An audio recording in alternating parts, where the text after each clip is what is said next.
Good something everyone, I'm Gamriel and welcome back to Mountain Talk for the first time on the channel with some special guests. Today I have with me Omega Bacon from Fuzzy Bacon. Hello. Wolfcake from, Wolfcake. Hello. And MJ Fenners from this channel of the same name. Hi.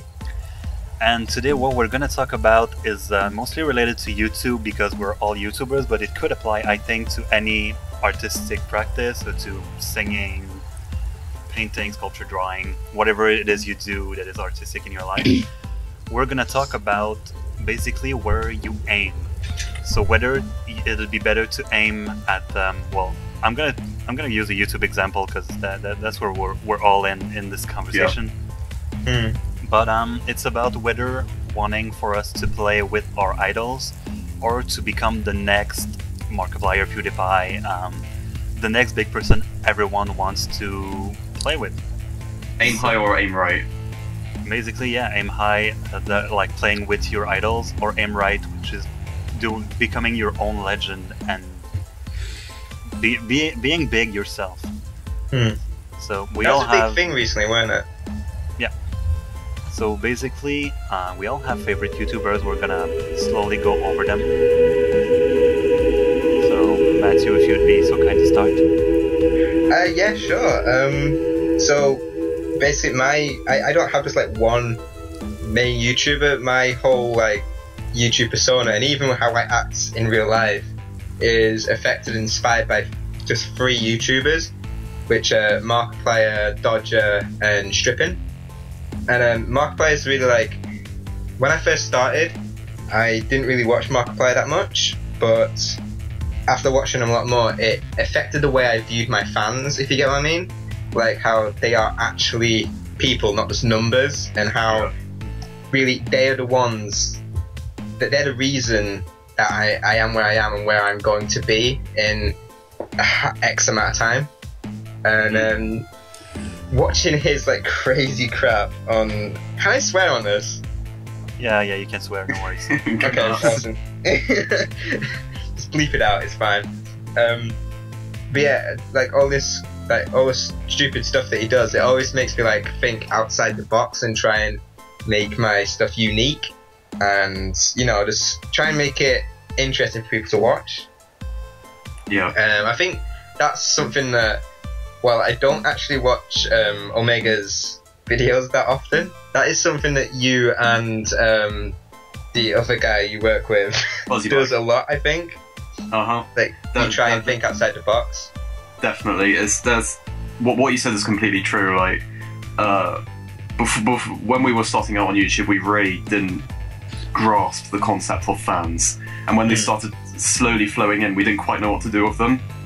and with our sudden subscriber jump, we're starting to get to know our fans better, and that's really thanks to watching my idol, which is the Game Grumps. So specifically Aaron.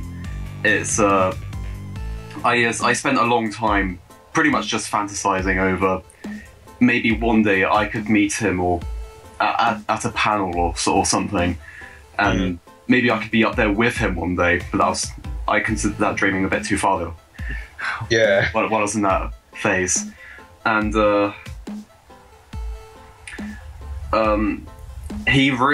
Aaron really fuels my motivation to do what I do today with Fuzzy Bacon, and it's really thanks to him and his words in those panels that I watched that's really pushed me to where I am today.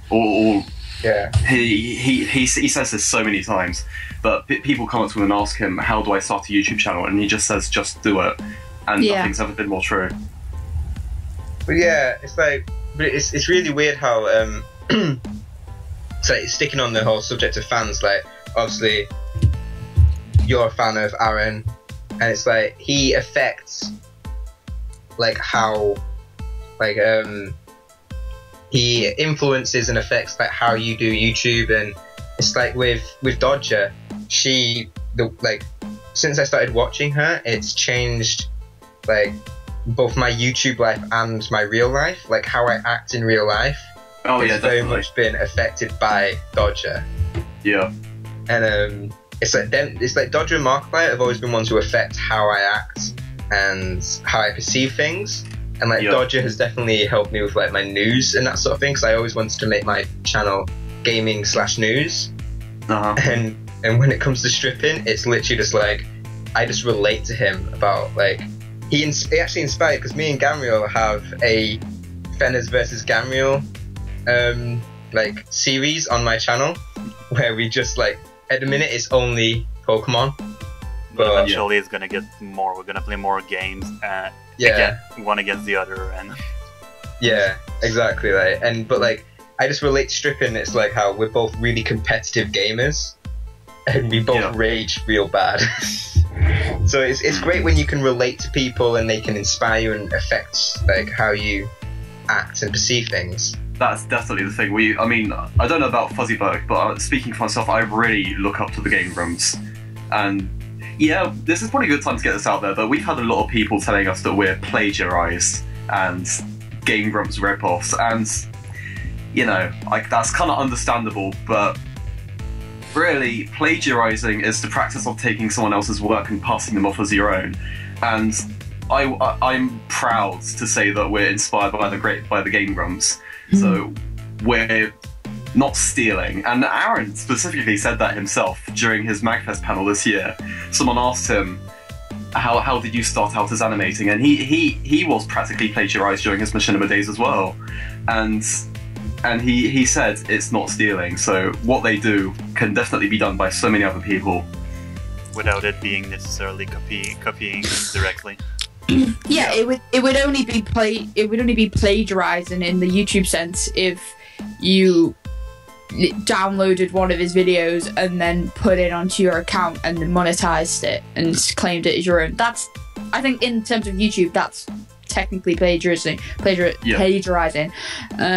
yeah, like I've seen some of your videos and you're not plagiarizing. You're clearly inspired by it, and being inspired and copying someone's work is two completely different things. But there is a fine line between the both.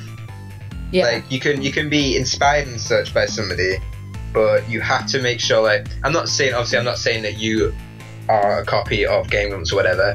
Yeah. But you're definitely inspired by them. But it's like some people just go overboard when they say you're copying them. Like when it comes, especially when it comes to your icons. I mean, god damn it, it's an animated icon. I have an animated icon.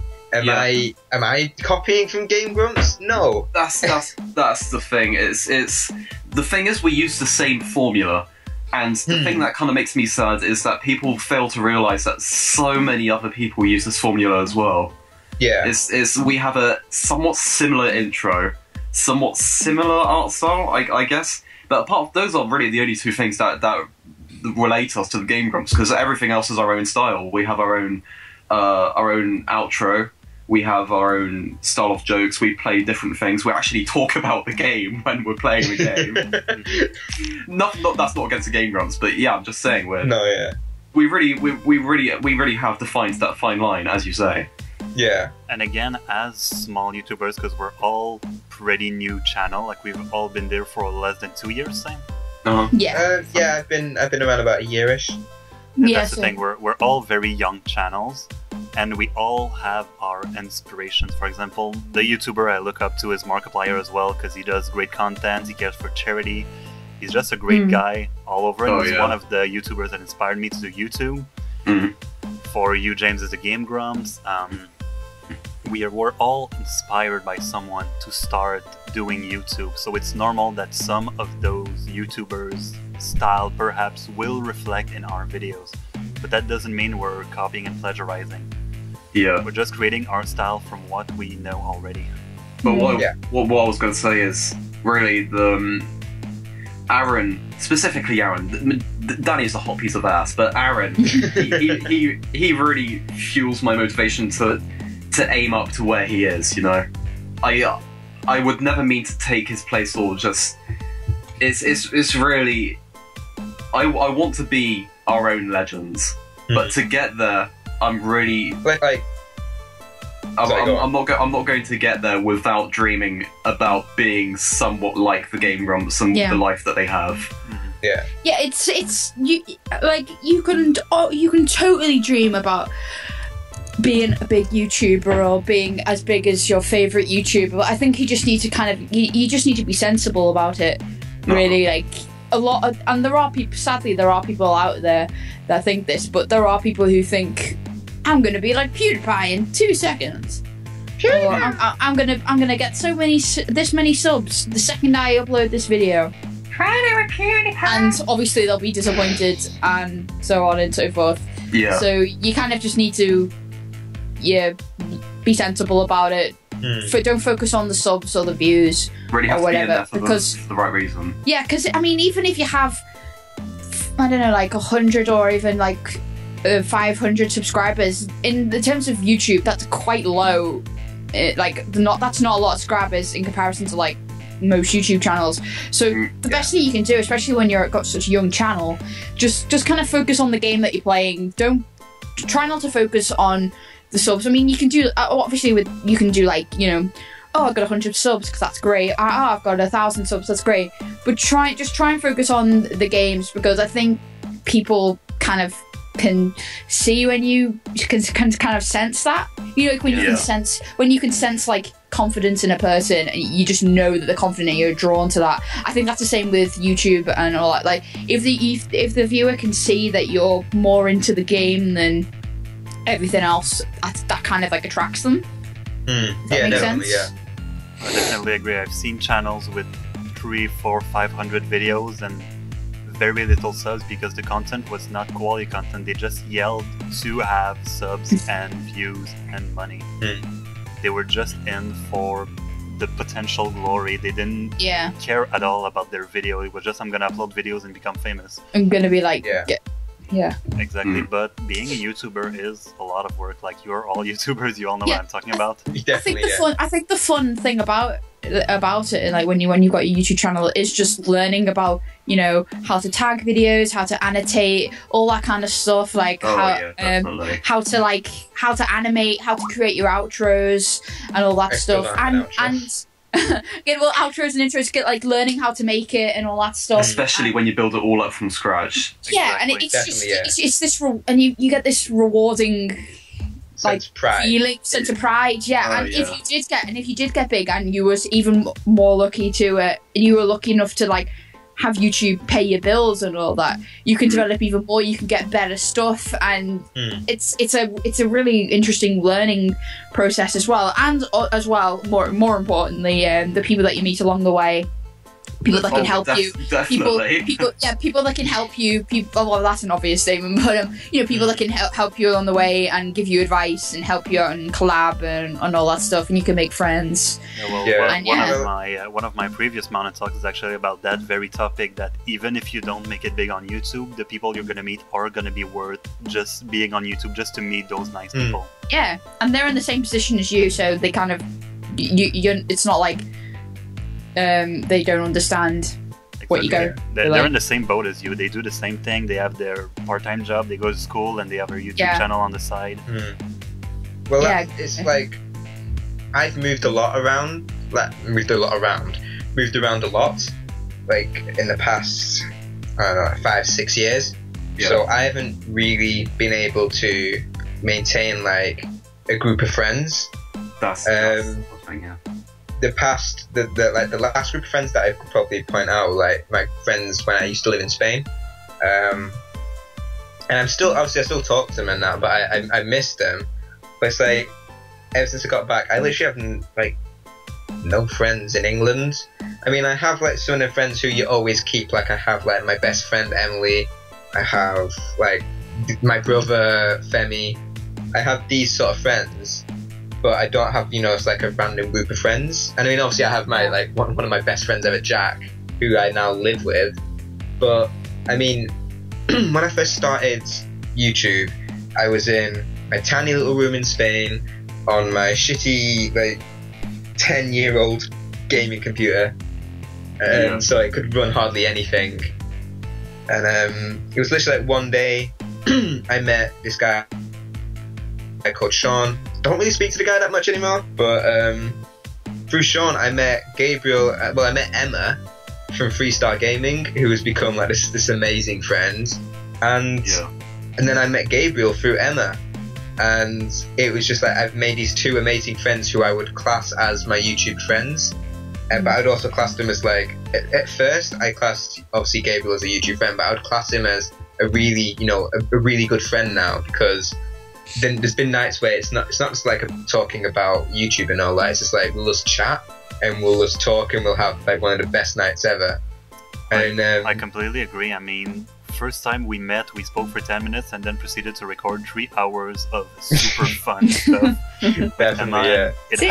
That's great, isn't it? Like, yeah, you never all the fun stuff that you can do with just by meeting these people. And exactly, and I got along with most YouTubers I've talked with. I've got along really well. Like first day I met James, we talked on Skype for an hour and we became really good friends. Sarah, I met you a week ago. Yeah. I think, and we recorded like 4 videos, and I wouldn't be where I am right now if I hadn't met Gabe, to be honest. Oh. No, really. Well, no, I'm in the same boat, yeah.